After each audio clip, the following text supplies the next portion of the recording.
Ukraine से जंग के बीच पुतिन के खासम खास चेचन कमांडर रमजान कादिरोव ने एक नया मोर्चा खोल दिया। उन्होंने नेटो के सदस्य देश और जंग में यूक्रेन की मदद कर रहे पोलैंड को सबसे बड़ी धमकी दे दी। रमजान कादिरोव ने पोलैंड का हाल भी यूक्रेन की तरह करने की चेतावनी दी। कादिरोव ने दावा किया कि अगर उन्हें आदेश मिले तो वो 6 सेकंड में पोलैंड को तबाह कर देंगे।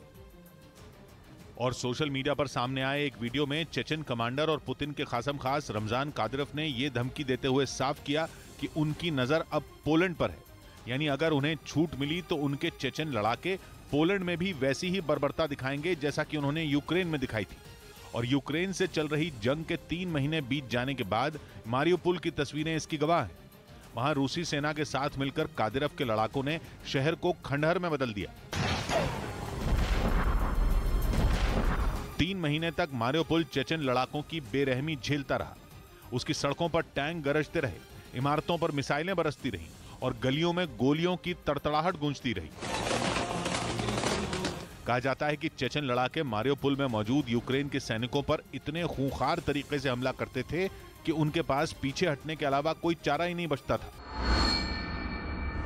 और अपने इन्हीं लड़ाकों के दम पर रमजान कादिरोव पोलैंड को नेस्त नाबूद करने की धमकी दे रहे हैं। यही नहीं, कादिरोव ने तो यह दावा तक कर दिया कि यूक्रेन की जंग को अब उनके लिए कोई मतलब ही नहीं है। और वो मान रहे हैं कि यूक्रेन की जंग तो रूसी सेना के साथ मिलकर उनके लड़ाके वैसे ही जीत लेंगे, क्योंकि मारियोपोल पर कब्जे के बाद अब उनके लड़ाकों की मंजिल यूक्रेन के पूर्वी इलाके हैं, जहां वो ज़ेलेंस्की की सेना के ऊपर ताबड़तोड़ हमले बोल रहे हैं। खुद रमजान कादिरोव ने 2 दिन पहले अपने लड़ाकों के हमले का एक वीडियो जारी किया था।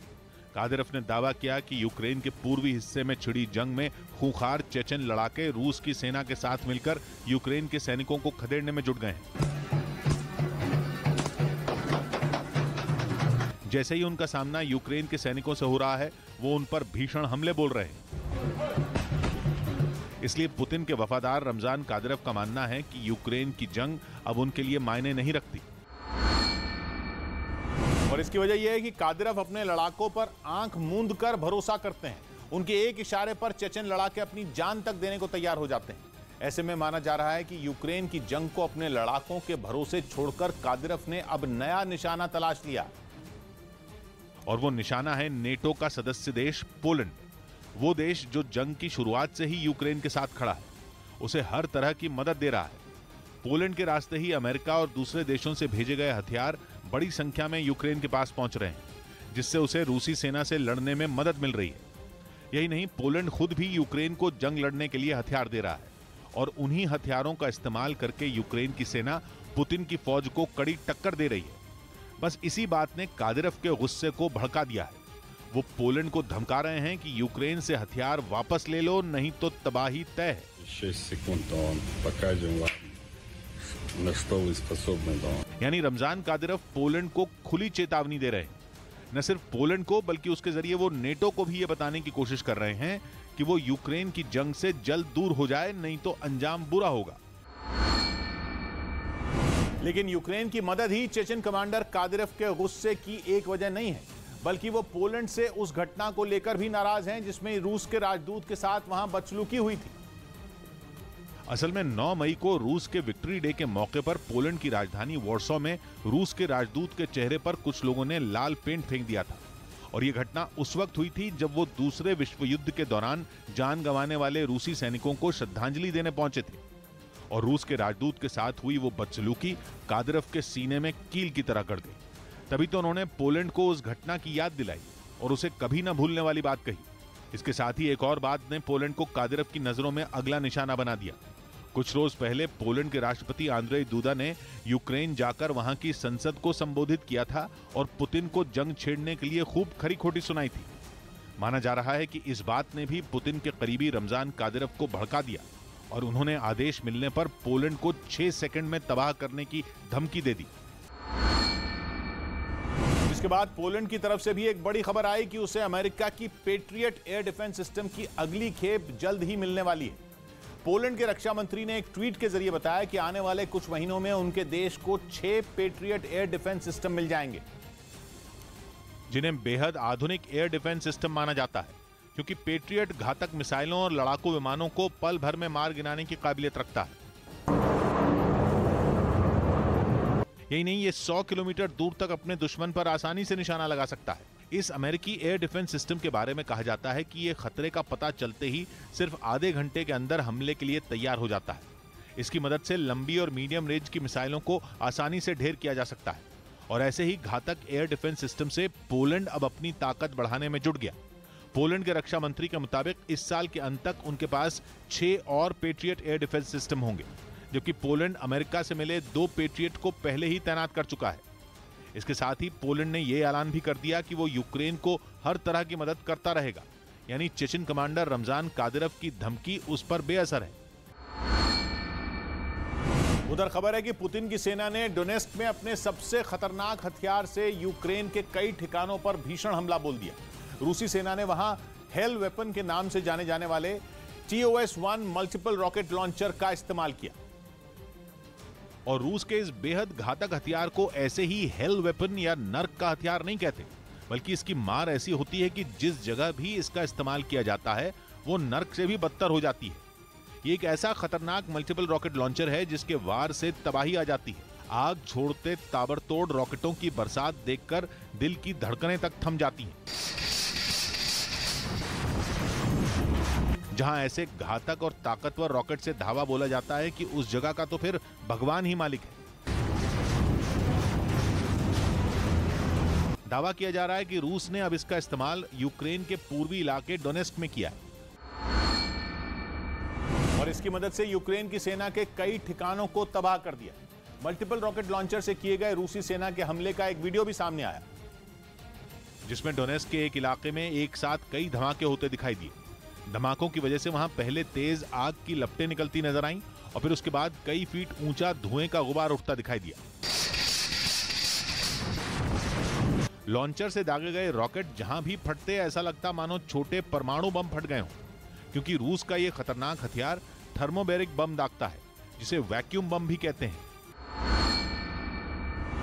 और ये एक ऐसा बम है जो लोगों के फेफड़ों में मौजूद ऑक्सीजन तक को सोख लेता है, जिससे लोग घुट-घुट कर मरने लगते हैं। और इसलिए इसे दम घोटू बम भी कहें तो गलत नहीं होगा, क्योंकि ये इतना घातक है कि परमाणु बम के बाद इसे रूस का सबसे घातक हथियार माना जाता है। एक बार इस बम का इस्तेमाल होने के बाद उसके आसपास का एक बड़ा इलाका राख हो जाता है। पेड़, पौधे, इमारत, इंसान सभी का वजूद मिट जाता है। इस बम की मार से बचने के लिए बंकर भी काम नहीं आते, क्योंकि वहां छिपे लोगों का दम भी ये बम घोंट देता है। मतलब ये कि महफूज जगह पर छिपे दुश्मन भी इस बम से बच नहीं पाते, क्योंकि आग उगलते इसके रॉकेट अपने रास्ते में आने वाली हर चीज को जलाकर राख कर देते हैं। इसका वार इतना भीषण होता है कि दुश्मन को कुछ समझने का मौका ही नहीं मिलता। ये एक ऐसा लॉन्चर है जो महज 12 सेकंड में आग बरसाने वाले रॉकेट के 24 राउंड फायर कर सकता है और इसका हमला करीब 984 फीट तक के दायरे में जिंदगी का नामो निशान मिटा देता है, क्योंकि ये बम हवा से सारी ऑक्सीजन खींच लेता है। इससे एक वैक्यूम बनता है और फिर ऐसा ताकतवर धमाका होता है कि हमले की जगह पूरी तरह नेस्तनाबूद हो जाती है। दावा तो यहां तक किया जाता है कि इसके हमले से फुटबॉल के 2 मैदानों के बराबर का इलाका तबाह हो जाता है। यही नहीं, ये करीब 6 किलोमीटर दूर तक के टारगेट को आसानी से ध्वस्त कर देता है। उधर जंग के बीच रूस ने एक वीडियो जारी किया जिसमें पुतिन के सैनिक इस्कंदर मिसाइल से यूक्रेन के सैनिकों पर हमले करते दिखाई दिए। हालांकि इस बात की जानकारी नहीं दी गई कि यह हमला किस जगह किया गया, लेकिन जो वीडियो जारी हुआ उसमें रूसी सेना के जवान इस्कंदर मिसाइल सिस्टम को हमले के लिए तैयार करते दिखे और सभी तैयारियां पूरी होने के बाद सिस्टम में लोड की गई मिसाइल लॉन्च की पोजीशन पर आ गई और फिर तेज रोशनी और धुएं के गुबार के साथ ही इस मिसाइल ने अपने तय टारगेट की ओर उड़ान भरनी शुरू कर दी।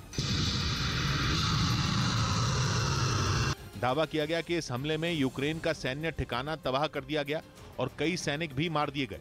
हाल के दिनों में रूसी सेना ने अपनी इस घातक मिसाइल का इस्तेमाल तेज कर दिया है, जो 500 किलोमीटर की दूरी से दुश्मन के ठिकाने को निशाना बना सकती है। यही नहीं, इस्कंदर मिसाइलें करीब 700 किलो विस्फोटक लेकर उड़ान भी भर सकती हैं और जरूरत पड़ने पर इन मिसाइलों के जरिए परमाणु हथियार भी लॉन्च किए जा सकते हैं। इस बीच नेटो के सदस्य देश लिथुआनिया ने यूक्रेन की मदद के लिए अपने सबसे भरोसेमंद हथियार भेजने का ऐलान किया। लिथुआनिया इस युद्ध की शुरुआत से ही यूक्रेन के साथ खड़ा है और अब वो दूसरे हथियारों के साथ ही यूक्रेन को 20 M113 बख्तरबंद गाड़ियां भी देगा, जो रूस के खिलाफ जंग में ज़ेलेंस्की की सेना के लिए बेहद मददगार साबित हो सकती हैं, क्योंकि ये बख्तरबंद गाड़ियां ऐसी मशीन गन से लैस हैं जो एक बार में करीब 2000 राउंड फायर कर सकती है। यही नहीं, दुश्मन की गोलियां इन बख्तरबंद गाड़ियों का कुछ नहीं बिगाड़ पाती और इनमें 11 सैनिक बैठकर जंग के मोर्चे पर निकल सकते हैं। इनके अलावा लिथुआनिया यूक्रेन को 10 मिलिट्री ट्रक और एंटी लैंडमाइन ऑपरेशन के लिए खास तौर पर तैयार 10 गाड़ियां भी देगा। और ऐसा इसलिए क्योंकि लिथुआनिया ने जंग में हर मोर्चे पर यूक्रेन के साथ खड़े रहने की कसम खाई है। इसीलिए उसने यूक्रेन को वो भरोसेमंद M113 बख्तरबंद गाड़ियां देने का फैसला किया जिनका अमेरिका के साथ ही दुनिया के 50 से ज्यादा देश अपनी सेना में इस्तेमाल कर रहे हैं। ये बख्तरबंद गाड़ियां जंग के मैदान में दुश्मन पर ताबड़तोड़ गोलियां तो बरसाती ही हैं, साथ ही इन पर एंटी टैंक मिसाइल सिस्टम को भी लोड किया जा सकता है और इनकी मदद से नीचे उड़ान भर रहे एयरक्राफ्ट और ड्रोन को भी निशाना बनाया जा सकता है। यही नहीं, इन्हें लैंडमाइन से बचने की तकनीक से भी लैस किया गया है।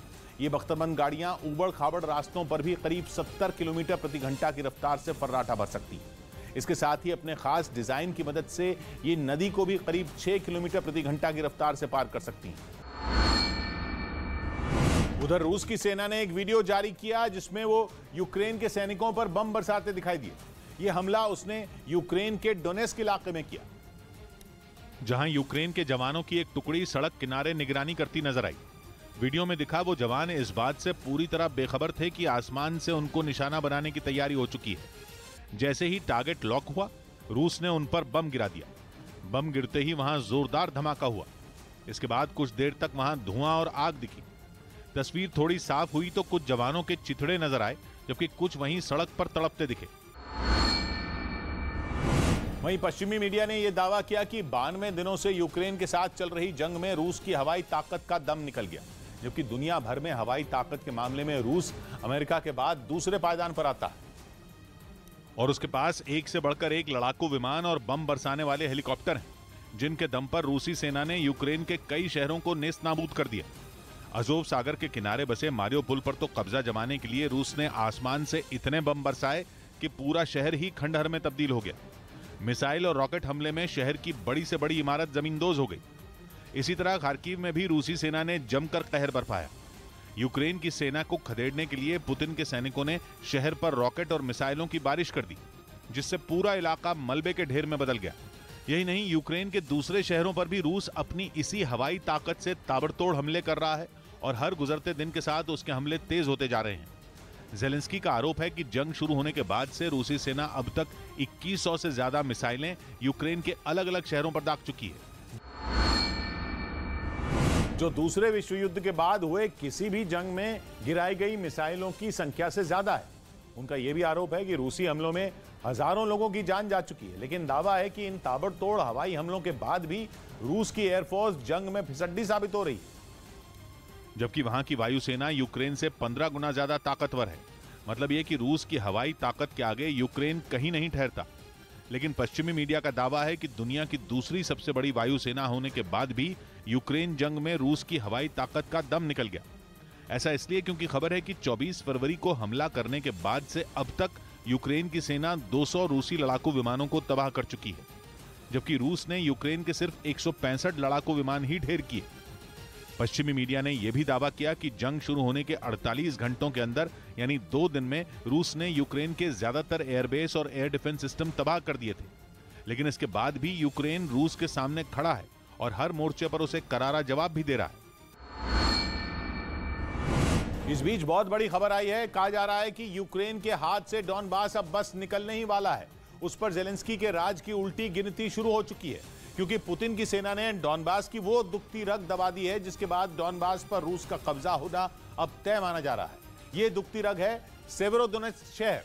पूर्वी यूक्रेन को हथियाने के लिए रूस वहां अपनी पूरी की पूरी स्ट्रेटजी बदल चुका है और रूस की उस स्ट्रेटजी का फोकस ही सेवेरोडोनेत्स्क शहर है। और उस सेवेरोडोनेत्स्क शहर को अपने कब्जे में लेने के लिए रूस ने उसकी तगड़ी घेराबंदी शुरू कर दी। शहर पर लगभग 24 घंटे बमबारी हो रही है। तोप, गोले और मिसाइलें दाग दाग कर रूस ने वहां जबरदस्त हमला बोला हुआ। यहां तक कि रूस की सेना डॉनबास के सेवेरोडोनेत्स्क शहर के इतने करीब पहुंच चुकी है कि वहां मोर्टार तक गिरा रही है। इलाके के गवर्नर का तो दावा है कि रूस आम लोगों को भी अपना निशाना बना रहा है और उसके हमलों में कम से कम 1 दर्जन लोग मारे भी गए हैं।